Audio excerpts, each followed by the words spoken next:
திருச்செந்தூர் கோவிந்தம்மாள் ஆதித்தனார் மகளிர் கல்லூரியில் 2026-2027 கல்வியாண்டிற்கான மாணவர் சேர்க்கை நடைபெறுகிறது. இந்த தொழில்நுட்ப கோளாறு காரணமாக கியூட் தேர்வு எழுத முடியாத மாணவர்களுக்கு மறு வாய்ப்பு வழங்கப்படும் அப்படின்னு தற்போது தேசிய தேர்வு முகமை அறிவித்திருக்கிறது. கூடுதல் விவரங்களை செய்தியாளர் சங்கரன் வழங்க கேட்கலாம். சங்கரன், வணக்கம். இந்த மாணவர்களுக்கான மறு வாய்ப்பு தொடர்பான விவரங்களை பதிவு பண்ணலாம். வணக்கம் வருணன். மத்திய அரசு பல்கலைக்கழகங்கள்ல மாணவர்கள் சேர்வதற்கான நுழைவுத் தேர்வு நாடு முழுவதும் காலையில நடந்தது.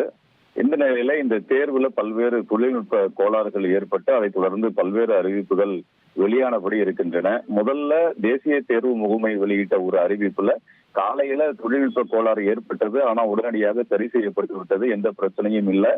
பிற்பகல் தேர்வு மட்டும் 1 மணி நேரம் காலதாமதமா துவங்கும் அப்படின்ற ஒரு அறிவிப்பை தேசிய தேர்வு முகமை வெளியிட்டிருந்தது. இதைத் தொடர்ந்து நடந்தது என்ன என்று அந்த கணினி செயல்பாடுகளை எல்லாம் கவனிக்கும் பொறுப்பை ஏற்று இருக்கக்கூடிய டாடா நிறுவனத்தினுடைய சிஇஓ ஒரு விளக்கம் அளித்திருந்தார். அதில் காலையில் நடந்த தேர்விலேயே தொழில்நுட்ப கோளாறு ஏற்பட்டது, 2 மணி நேரம் அந்த தாமதம் என்பது ஏற்பட்டது. உடனடியாக அதை சரி செய்து விட்டோம், தொடர்ந்து நாங்கள் தேசிய தேர்வு முகமையோடு பயணிப்போம் என்று அவர் தெரிவித்தார். தற்போது தேசிய தேர்வு முகமை மீண்டும் ஒரு அறிவிப்பு வெளியிட்டிருக்கிறது.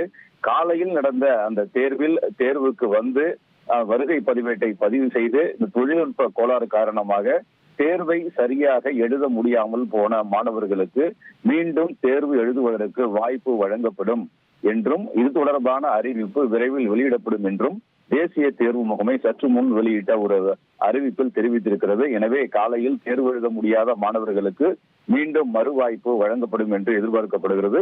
இது தொடர்பான அறிவிப்பு அதிகாரப்பூர்வமாக தேசிய தேர்வு முகமை விரைவில் வெளியிடும் என்றும் எதிர்பார்க்கப்படுகிறது. வருணன், உங்களுடைய விவரங்களுக்கு நன்றி சங்கரன். திருச்செந்தூர் கோவிந்தம்மாள் ஆதித்தனார் மகளிர் கல்லூரியில் 2026-2027 கல்வியாண்டிற்கான மாணவர் சேர்க்கை நடைபெறுகிறது.